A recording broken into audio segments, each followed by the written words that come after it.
sobre isso que ele falou, sobre manter a pessoa viva, né? Então talvez até Daniel pudesse nos dar talvez algumas pistas de formas, né, de fazer isso, né? Eu tenho uma coisa assim que é lembrar a data do falecimento, mas eu sinto que eu também tenho um altarzinho onde eu coloco, né, o nome de algumas pessoas e faço minhas orações, minhas preces, assim, e às vezes alguns símbolos, alguns elementos assim nesse altar que é para, por exemplo, minha avó tem uma corujinha, né? Enfim, algumas coisas assim que me remetam à pessoa. Mas não sei, talvez alguma coisa que a gente possa pensar assim para manter a memória viva, né? A pessoa viva através da nossa memória. Cara, eu ontem gostei muito do que eu vivi, assim, de verdade. Fiquei muito feliz. Foi bom pra mim ter vivido o que eu vivi depois de 11 anos da morte do meu pai, sabe? Porque é isso.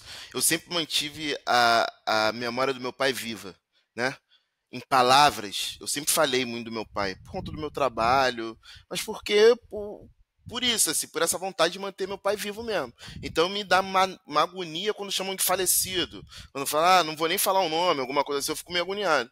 Então, a prática que eu queria propor é o seguinte, assim, porque para mim foi importante ouvir de uma pessoa próxima, que eu amo, que passou por aquilo junto comigo, ouvir dela, ela narrando.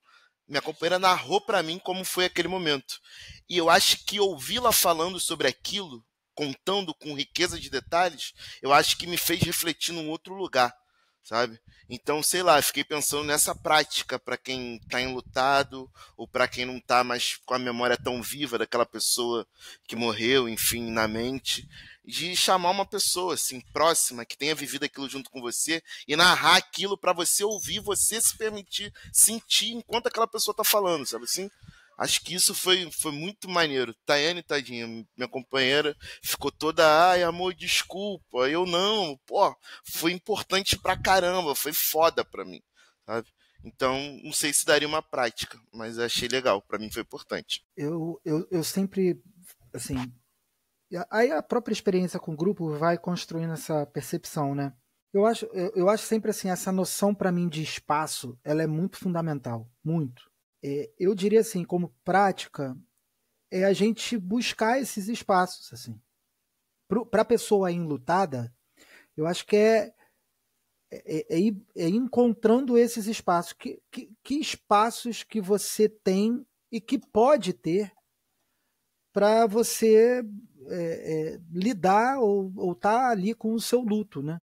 Então é no outro, é na escuta do outro, é na conversa com o outro. Às vezes a pessoa não tem.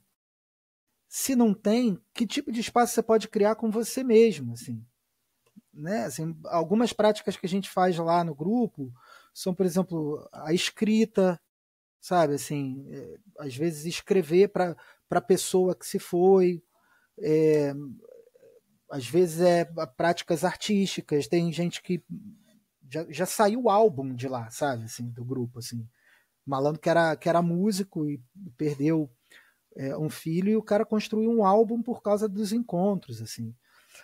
É olhar fotos, sabe? Agora, eu acho que acima de tudo é fazer esse exercício, né, de se arriscar nesse lugar, se arriscar nesse lugar do luto, assim. Que lugar é esse? Porque pra gente esse lugar não é dado, pra gente que é homem, né? Esse lugar não é dado. Então a gente se arriscar, eu acho que é fundamental, assim. Quando a gente perdeu a Joana, a gente descobriu que um monte de pessoas em volta da gente, amigos de longa data, também já tinham sofrido perda e a gente não sabia. E a gente foi encontrando esses espaços uns com os outros, construindo uma certa comunidade mesmo de pessoas que estavam ali para se ouvir, para falar, para trocar. Então eu acho que se arriscar é muito importante para a gente buscar a construção desses espaços, sabe? Às vezes você se arriscando em conversar com alguém, você descobre que esse alguém vai trocar contigo. Eu acho que é por aí.